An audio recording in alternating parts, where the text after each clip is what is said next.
El reloj marcaba las 8:42 de la mañana cuando la alarma de seguridad resonó en el Palacio Nacional. En la sala de situación, las pantallas mostraban parpadeos rojos sobre el mapa de Jalisco, señalando focos de actividad criminal. El ambiente olía a café frío, metal y tensión. En el centro de la sala, Omar García Harfuch, secretario de Seguridad, sostenía un sobresellado. Su expresión era de piedra, pero sus ojos cargaban la memoria de quien ha visto la muerte de cerca. Lo entregó sin una palabra a la presidenta Claudia Sheinbaum, que lo abrió con manos firmes. Dentro, una memoria USB y una carta con una sola línea escrita a mano. Para el Estado que olvidó temerme. Sheinbaum insertó el dispositivo. En la pantalla apareció un hombre de barba gris, rostro curtido y mirada afilada. El fondo era una pared de piedra, detrás de él una bandera negra con letras rojas, CJNG. El Mencho, el fantasma más buscado del país, hablaba directo al corazón del poder.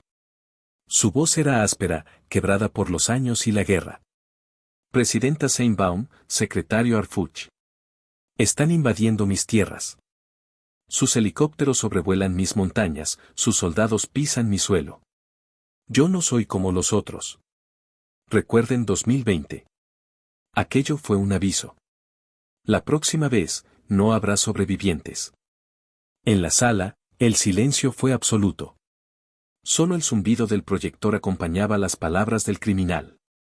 Las miradas se cruzaron entre funcionarios, generales y asesores. La amenaza era personal. Un desafío directo al Estado mexicano. Harfuch rompió el silencio con voz serena. Está acorralado. Esto no es un mensaje de fuerza, es de miedo. Sheinbaum asintió lentamente. Sabía que aquel video no era solo una provocación, era una declaración de guerra. Y en esa guerra, no habría espacio para errores ni para diplomacia. Quédate hasta el final, porque lo que vino después no fue una respuesta política. Fue una operación secreta que cambiaría para siempre el mapa del narcotráfico en México.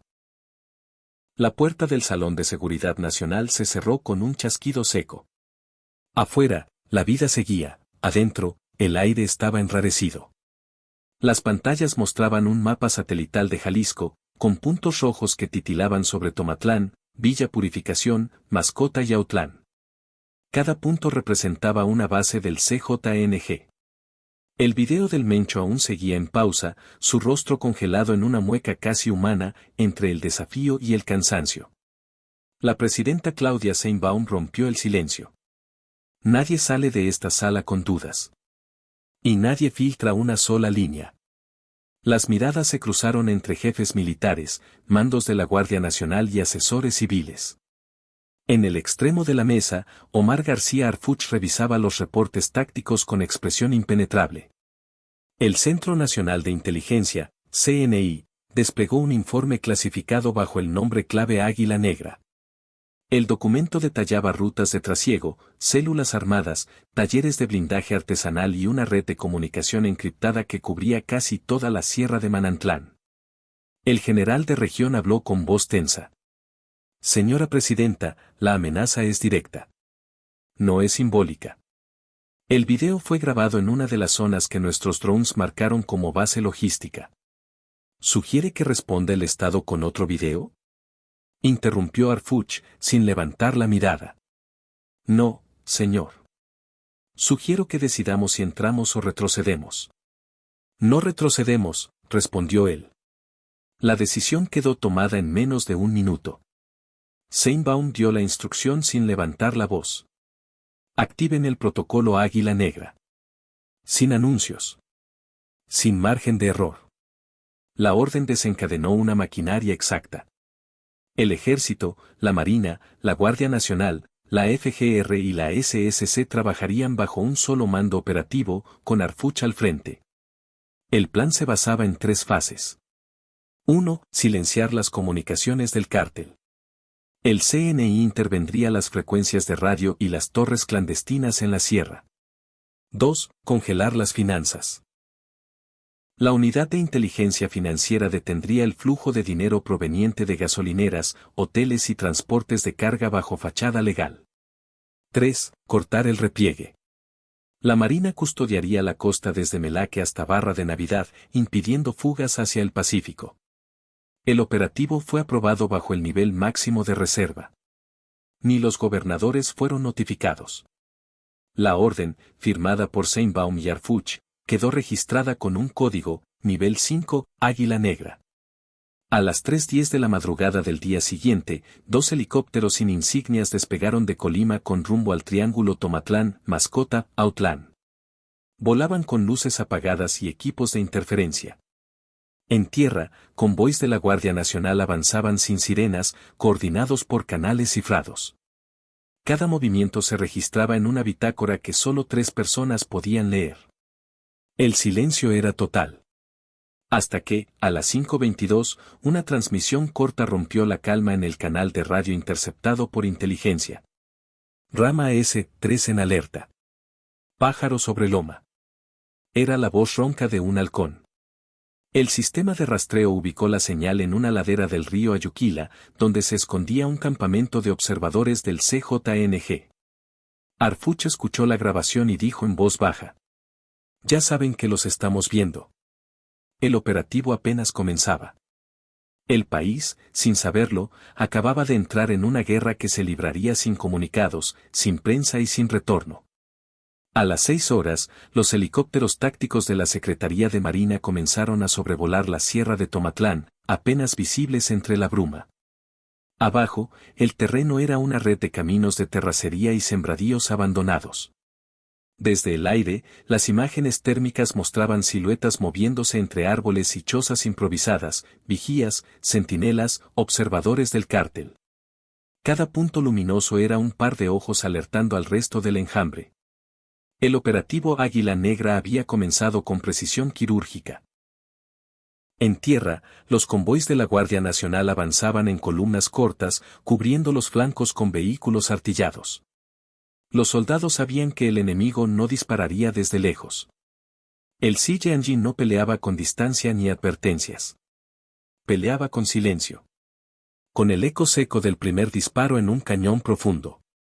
A las 6:37, un grupo de reconocimiento detectó una camioneta abandonada con el logo de una empresa ficticia. Dentro, radios portátiles, mapas topográficos y un dron artesanal armado con granadas. Era la señal más clara, los halcones del cártel estaban listos para responder. El primer enfrentamiento ocurrió en un punto conocido como la Quebrada del Toro. Un convoy de 12 elementos fue emboscado desde una colina. El intercambio duró apenas 2 minutos, pero bastó para confirmar lo que Arfuch había advertido horas antes. No están huyendo. Están midiendo. Los atacantes se dispersaron sin dejar rastro. Cuando las fuerzas federales avanzaron, solo hallaron mochilas, fusiles abandonados y restos de dispositivos explosivos.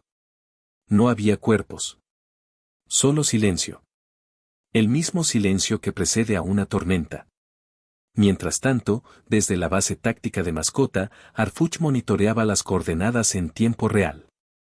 Las comunicaciones eran mínimas. Los helicópteros transmitían imágenes borrosas de humo elevándose entre los cerros. En una de ellas, un mensaje pintado en la pared de una casa de adobe estremeció a los analistas. Aquí manda el Mencho. Abajo, un símbolo pintado con aerosol rojo, un águila negra partida en 2. Era la primera vez que el cártel respondía con su propio lenguaje simbólico. Un mensaje visual directo al nombre del operativo. Un desafío psicológico. A las 7:10, la Marina reportó el hallazgo de una red de túneles en una ladera cercana al poblado de El Grullo. En su interior encontraron bidones de combustible, cajas de cartuchos y cámaras de videovigilancia ocultas en troncos huecos. Todo el sistema estaba conectado a una estación improvisada alimentada con baterías solares. La tecnología era rudimentaria, pero efectiva. El enemigo los observaba en tiempo real. Los drones tácticos de la SSC sobrevolaron el área. Las imágenes confirmaron la presencia de hombres armados moviéndose hacia el norte, en dirección a Ejutla. Se trataba de un repliegue organizado. Los grupos no huían, se replegaban para atraer al enemigo a terreno conocido. El general a cargo del destacamento ordenó detener el avance, pero Arfuch dio otra instrucción. Avancen sin marcar ruta. Quiero que lo sigan a ellos, no que ellos nos sigan a nosotros. El cambio táctico fue clave. El convoy se dividió en 3 frentes, rodeando los cañones de Ayuquila. Por primera vez en años, las fuerzas federales estaban dentro del corazón del Triángulo del Mencho. A las 9:25, los sistemas de comunicación detectaron una transmisión interceptada. Una voz masculina, entrecortada por interferencia, decía: «El jefe ya vio las águilas. Dijo que el cielo no manda aquí». Eran las palabras del cártel, grabadas en frecuencia abierta. Un mensaje de orgullo, pero también de alerta. Porque en ese instante, en algún punto entre el Chante y Ejutla, el CJNG comenzaba su contraataque. Los operadores de inteligencia sabían lo que eso significaba. La fase 1 había terminado. La operación Águila Negra acababa de entrar en su punto más peligroso, la guerra en las montañas. El sol comenzaba a caer sobre las montañas cuando el silencio se rompió. Primero fue un zumbido en el aire, luego un destello que atravesó el cielo. Un dron artesanal, cargado con explosivos, impactó contra el costado de un vehículo táctico del ejército mexicano. La explosión fue seca, precisa, medida para desorientar, no para destruir. Segundos después, el eco de las detonaciones se extendió por toda la sierra. El CJNG había iniciado su respuesta. Desde el Centro de Comando de Operaciones, CCO, instalado en Mascota, los radares comenzaron a parpadear. Las frecuencias de radio se saturaron con interferencia, los GPS fallaban, y las señales térmicas se mezclaban con falsos positivos. El enemigo había activado bloqueadores electromagnéticos en 3 puntos distintos. En cuestión de minutos, el operativo se quedó sin comunicación. «Nos están apagando el cielo», dijo un operador técnico. «No, nos están probando», respondió Arfuch. El secretario observaba el mapa táctico mientras ordenaba una reconfiguración total. Se activó el protocolo Centella, diseñado para mantener comunicación visual entre unidades cuando las señales digitales colapsan. Luces estroboscópicas, bengalas codificadas y convoys de enlace manual reemplazaron las transmisiones. Era volver a los métodos antiguos en un campo moderno. A las 10:14, el primer ataque coordinado ocurrió en una curva de la carretera serrana de Ejutla. 5 camionetas con blindaje artesanal bloquearon el paso de un convoy de la Guardia Nacional. Los disparos duraron casi 6 minutos. El polvo y el ruido cubrieron el cañón como una cortina espesa. Cuando los federales recuperaron la posición, el enemigo había desaparecido nuevamente entre los cerros. Solo quedaban casquillos, radios abiertos y el olor a pólvora fresca. En paralelo, drones de la Marina sobrevolaban las laderas cercanas a El Chante, captando imágenes que parecían sacadas de una guerra extranjera. Cabañas incendiadas, figuras moviéndose entre árboles y el símbolo del CJNG pintado en las rocas. Cada imagen confirmaba lo que los analistas ya sabían. No era una respuesta improvisada, era una ofensiva calculada. A las 10:52, una transmisión interceptada rompió el patrón de silencio. Una voz grave, sin acento definido, pronunció una frase que heló el aire en el CCO. «El patrón ya habló. No saldrán vivos de mi sierra». El mensaje fue replicado en diferentes frecuencias. El sistema de inteligencia lo confirmó, la voz coincidía con registros de Nemesio Oseguera Cervantes, el Mencho. El líder del cártel estaba comunicándose directamente con sus operadores. Era la primera vez en años que intervenía una transmisión en tiempo real. Arfuch pidió silencio. Ordenó que se mantuviera la grabación, pero prohibió cualquier filtración. «No quiero que esto llegue a la prensa», dijo. «Quiero que llegue a él». La respuesta fue inmediata. A las 11:03, los helicópteros de apoyo del agrupamiento Cóndores realizaron una maniobra de distracción. Simularon un repliegue para atraer el fuego enemigo hacia un punto controlado. Mientras tanto, un grupo táctico descendió por una cañada lateral y logró capturar a 2 operadores que manejaban los inhibidores de señal. Los detenidos, ambos jóvenes de menos de 25 años, portaban radios de largo alcance, teléfonos satelitales y mochilas con explosivos caseros. «¿Quién les da las coordenadas?», preguntó un agente. Uno de ellos, temblando, respondió. No las da. Las siente. Sabe dónde están antes de que lleguen. Esa frase quedó registrada en el informe oficial como indicación de control psicológico centralizado. Para los mandos, significaba algo claro, el Mencho todavía dirigía desde la distancia con precisión absoluta. El contraataque del cártel duró casi 3 horas. Hubo 4 emboscadas, 3 bloqueos y un intento de derribo de helicóptero. Pero a diferencia de años anteriores, el operativo resistió. Los convoys mantuvieron la línea, los refuerzos llegaron por aire y la coordinación táctica se mantuvo intacta. A las 13:34, el fuego cesó. Solo quedaron columnas de humo elevándose sobre los cañones, el olor a tierra quemada y la certeza de que el enemigo no estaba vencido, solo herido. En la bitácora de la Operación Águila Negra, el reporte final de la jornada se resumió con una sola frase escrita por Harfuch de su puño y letra. El mensaje fue recibido. La respuesta ya comenzó. El humo aún no se disipaba cuando las primeras luces del amanecer pintaron las laderas de Tomatlán. Los helicópteros de la Marina regresaban a base, cargando más silencio que fuego. En tierra, los convoys federales se reagruparon, exhaustos, con las botas cubiertas de barro y la mirada fija en las montañas. El operativo Águila Negra había terminado su primera fase, contención. No hubo triunfos proclamados ni conferencias apresuradas. Solo reportes, firmas y el cansancio de quienes habían sostenido una noche de guerra. En los partes oficiales, el saldo se manejó con discreción. Sin bajas civiles, sin pérdida de posiciones y con 3 objetivos asegurados. Pero las cifras no contaban toda la historia. En los radios se escuchaba aún la respiración agitada de los agentes, la tensión del que sabe que, aunque el fuego cesó, la amenaza sigue viva. Al mediodía, Harfuch regresó a la Ciudad de México. En el búnker de la Secretaría de Seguridad, reunió a su equipo más cercano. Sobre la mesa estaban los mapas con marcas de humo y coordenadas. A un costado, la memoria USB con el video del Mencho, ahora bajo custodia del área de inteligencia. El secretario la observó unos segundos antes de decir. No respondemos a mensajes. Respondemos con hechos. Horas después, en conferencia de prensa, su declaración fue breve, pero tajante. El Estado mexicano no se arrodilla ante amenazas.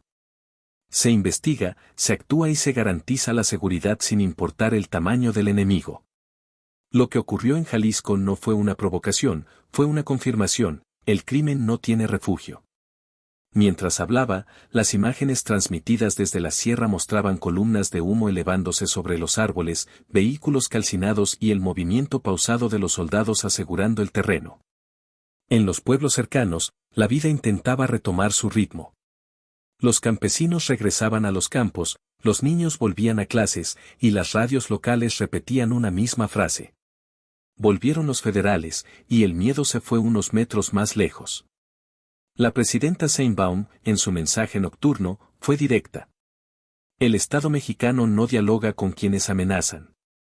Pero sí escucha a quienes han vivido bajo su sombra. No hay negociación con el miedo.